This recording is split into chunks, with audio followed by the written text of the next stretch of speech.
கோபி சுதாகருக்கு வெளிப்படையாக பொதுவெளியில் மிரட்டல் விடுத்து, அதாவது குறிப்பாக சௌத்ரி தேவர் அப்படிங்கிறவர் ஒருவர் பார்த்துருந்துக்க, சித்தர்கிட்ட மோதாத அவ்வளோதான் அப்படின்னு சொல்லி வெளிப்படையாக பேசி மிரட்டல் விடுத்திருக்கார்.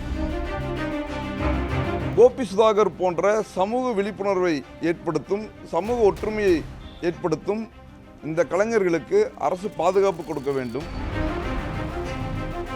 கவின் ஜாதியை சார்ந்த அந்த சமூகத்தை சார்ந்த ஜாதி வெறியர்கள் கரெக்டாக போன வருஷம் இதே மாதம் அழகேந்திரன் அப்படிங்கிறவர் விருதுநகரில் இதே போல் தலையை வெட்டி படுகொலை செய்து, அது அவங்க அக்காவையோ தங்கச்சியோ காதலிச்சாருங்கிறதுக்காக தான் பண்ணார்.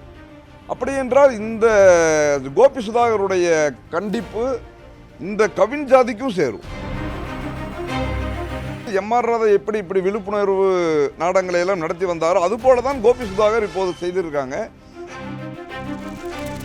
கோபி சுதாகரனுடைய இந்த செயல்பாடுகளுக்கு அவங்களுக்கு அரசு பாதுகாப்புக்கு தான் கொடுக்கணும். அவங்களை இன்னும் எப்படி ஒவ்வொரு வருடமும் பெரியார் விருது, பாரதிதாசன் விருது கொடுக்கிறார்களோ அதுபோல் எம்ஆர் ராதா விருது என்ற ஒரு விருதை உருவாக்கி தமிழ்நாடு அரசு கோபி சுதாகருக்கு விருது கொடுக்க வேண்டும். கோபி சுதாகருக்கு தமிழக அரசு பாதுகாப்பு வழங்க வேண்டும் எனவும், பெரியார் அண்ணா விருது போல் சமூக நலன் கொண்டு செயல்படும் கோபி சுதாகருக்கு தமிழக அரசு எம்ஆர் ராதா விருது வழங்கி கௌரவிக்க வேண்டும் என திராவிட விடுதலை கழகத்தினர் மாநகர காவல் ஆணையர் அலுவலகத்தில் மனு அளித்துள்ளனர். கொலைகளுக்கு எதிராகவும் ஜாதிய கொடுமைகளுக்கு எதிராகவும் அப்பாவி இளைஞர்கள், ஒவ்வொரு சமூகத்திலையும் இருக்கிற அப்பாவி இளைஞர்களை கொலைகாரர்களாக்கியும் கோமாளிகளாக்கியும் தங்கள் சுயநல அரசியலுக்காக, சுய லாபத்துக்காக சில ஜாதி வெறியர்கள், ஜாதி சங்க தலைவர்கள் அந்த அப்பாவி இளைஞர்களை பயன்படுத்தி வருகிறார்கள். அவர்களுடைய பயன்படுத்துதலுக்கு வீணாகி பலியாகி போய்விட வேண்டாம். நீங்கள் படித்து முன்னேறுங்க, சமூகத்தில் ஒற்றுமையாக இருக்கிறதுக்கு நீங்கள் காரணமாக இருங்க, நீங்கள் கொலைகாரராகவோ கோமாளிகளாகவோ ஆகிவிடாதீங்க அப்படின்னு அவங்க வீடியோ போட்டிருந்தாங்க. அதுதான் அந்த வீடியோவினுடைய நோக்கம். ஆனால் இது சில குற்றமுள்ளவர்களின் நெஞ்சு குறுகுறுக்கும் என்பது போல ஒவ்வொரு ஜாதியிலும் சில ஜாதி வெறியர்கள் கோபி சுதாகருக்கு வெளிப்படையாக பொதுவெளியில் மிரட்டல் விடுத்து, அதாவது குறிப்பாக சௌத்ரி தேவர் அப்படிங்கிறவர் ஒருவர் பார்த்துருந்துக்க, சித்தர்கிட்ட மோதாத அவ்வளோதான் அப்படின்னு சொல்லி வெளிப்படையாக பேசி மிரட்டல் விடுத்திருக்கார். இப்படி எல்லா ஜாதிகளிலும் சில சுயநல அரசியல்வாதி தலைவர்கள் பேசியுள்ளார்கள். இவர்கள் மீது நடவடிக்கை எடுக்கணும். குறிப்பாக சௌத்ரி தேவர் மீது நடவடிக்கை எடுக்கணும். கோபி சுதாகர் போன்ற சமூக விழிப்புணர்வை ஏற்படுத்தும், சமூக ஒற்றுமையை ஏற்படுத்தும் இந்த கலைஞர்களுக்கு அரசு பாதுகாப்பு கொடுக்க வேண்டும் என்று திராவிடர் விடுதலை கழகம் சார்பாக நாங்கள் கோவை கமிஷனரை பார்த்து மனு கொடுக்கறதுக்காக வந்திருக்கோம். அந்த சமுதாயம் சேர்ந்த வழக்கறிஞர்கள்லாம் சேர்ந்து அந்த வீடியோவை நீக்கணும், அவங்க 2 பேர்த்தையும் கைது செய்யணும்னு சொல்லி கமிஷனர் ஆஃபீஸில் கம்ப்ளைண்ட் கொடுத்துருக்காங்க.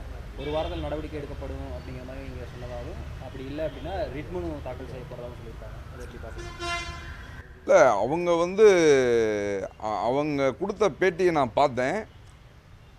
அந்த கோபி சுதாகர் எந்த இடத்திலும் இந்த சமூகத்துக்காரங்க அப்படின்னு சொல்லியெல்லாம் சொல்லவே இல்லை. அவங்க பொதுவாக ஜாதிய கொடுமைகள் செய்கிற யாருக்காக இருந்தாலும் இதை பொருந்துன்னு தான் சொல்கிறாங்க. அப்படி பார்த்தா நீங்கள் கவின் சுர்ஜித்தால் படுகொலை செய்யப்பட்டார். இதில் கவின் ஜாதியை சார்ந்த அந்த சமூகத்தை சார்ந்த ஜாதி வெறியர்கள் கரெக்டாக போன வருஷம் இதே மாதம் அழகேந்திரன் அப்படிங்கிறவர் விருதுநகரில் இதே போல் தலையை வெட்டி படுகொலை செய்து, அது அவங்க அக்காவையோ தங்கச்சியோ காதலிச்சாருங்கிறதுக்காக தான் பண்ணார். அப்படி என்றால் இந்த கோபி சுதாகருடைய கண்டிப்பு இந்த கவின் ஜாதிக்கும் சேரும். அதே போல் இளவரசனை ஒரு சமூகம் கொண்டுச்சு, அது ஜாதி ஆணவ படுகொலை. கோகுல்ராஜை ஒரு சமூகம் கொண்டுச்சு. இது எல்லாமே ஒரு பெரிய கும்பல் சேர்ந்து ஒரு நபரை பிடித்து கொடுமைப்படுத்தி அரக்கத்தனமாக கொண்டிருக்காங்க. இது இப்போ இது எல்லா ஜாதியிலையும் இதே விமலா அப்படிங்கிற ஒருவர், அவர் ஒரு பட்டியல் சமூகத்தில் ஒரு ஜாதியில் வர்றவர், அவரை எப்படி ஒரு அருந்ததியர் காதலிக்கலான்னு சொல்லிட்டு கொலை பண்ணாங்க. இப்படி எல்லா சமூகத்திலும் எல்லாரும் கிடையாது, சில ஜாதி வெறியர்கள் தங்கள் சுயநலத்திற்காக இப்படி வந்து பேசி வர்றது வழக்கம். ஆனால் அன்றைய காலங்களில் எம்ஆர் ராதா எப்படி இப்படி விழிப்புணர்வு நாடகங்களை எல்லாம் நடத்தி வந்தாரோ அதுபோல தான் கோபி சுதாகர் இப்போது செய்திருக்காங்க. கோபி சுதாகரனுடைய இந்த செயல்பாடுகளுக்கு அவங்களுக்கு வந்து அரசு வந்து பாதுகாப்புக்கு தான் கொடுக்கணும். அவங்களை இன்னும் வந்து எப்படி ஒவ்வொரு வருடமும் பெரியார் விருது, பாரதிதாசன் விருது கொடுக்கிறார்களோ அதுபோல் எம்ஆர் ராதா விருது என்ற ஒரு விருதை உருவாக்கி தமிழ்நாடு அரசு கோபி சுதாகருக்கு விருது கொடுக்க வேண்டும். ஒவ்வொரு வருடமும் இப்படிப்பட்ட சமூக அக்கறை கொண்ட அந்த கலைஞர்களுக்கு அரசு ஊக்கப்படுத்தணும். பொதுவான சமூகம் வந்து அமைதியை, ஒற்றுமையை விரும்புகிற சமூகம் வந்து கோபி சுதாகர்களுக்கு ஆதரவு கொடுக்கணும். நான் சொல்லாட்டியும் கொடுப்பாங்க, ஏன்னா அவங்க சரியாக இருக்காங்க, சரியாக தான் பண்ணுறாங்க, அதனால் ஆதரவு தரணும். இதெல்லாம் வந்து மிரட்டல் கொடுக்குற ஒரு போக்கு, அவ்வளோதான். அந்த சமூக வழக்கறிஞர்கள் வந்து பேசுனது எல்லாமே வந்து முழுக்க பொய்யா இருந்துச்சு. தவிர்க்க முடியாத தம்ப்நெயில்ஸ், கலக்கலான கண்டென்ட்ஸ், சினிமாவும் சீரியஸ் பிரச்சனைகளும், பல வருடங்கள் தளபதி இடைவெளி விஜய் இந்த படத்துல கலகலப்பும் கைகலப்பும். Me too, love you. Thank you so much. Mass ஏத்துறது ஏற்ற தெரிக்குதுனாலே டன்னு தான். பிரேக்கே இல்லாமல் பிரேக்கிங் நியூஸ் சொல்லும் தந்தி டிவி ஆப். இன்ஸ்டா தலைமுறை வரை இறங்கி அடிக்கும் தந்தி டிவியின் டிஜிட்டல் எக்ஸ்க்ளூசிவ். அது தண்ணிக்குள்ள போகும்போது ஹேங் ஆயிடுச்சு. உங்களுக்கு விஜய் சார் எந்த அளவுக்கு ரொம்ப பிடிக்கும்? Of course, Malayalis are huge Vijay sir fans. ரெண்டு பேருமே ரொம்ப பிடிக்கும் எனக்கு. தந்தி டிவி ஆப்பை இலவசமா டவுன்லோட் செய்யுங்க. ஃபாலோ பண்ணுங்க, சப்ஸ்கிரைப் பண்ணுங்க, என்ஜாய் பண்ணுங்க.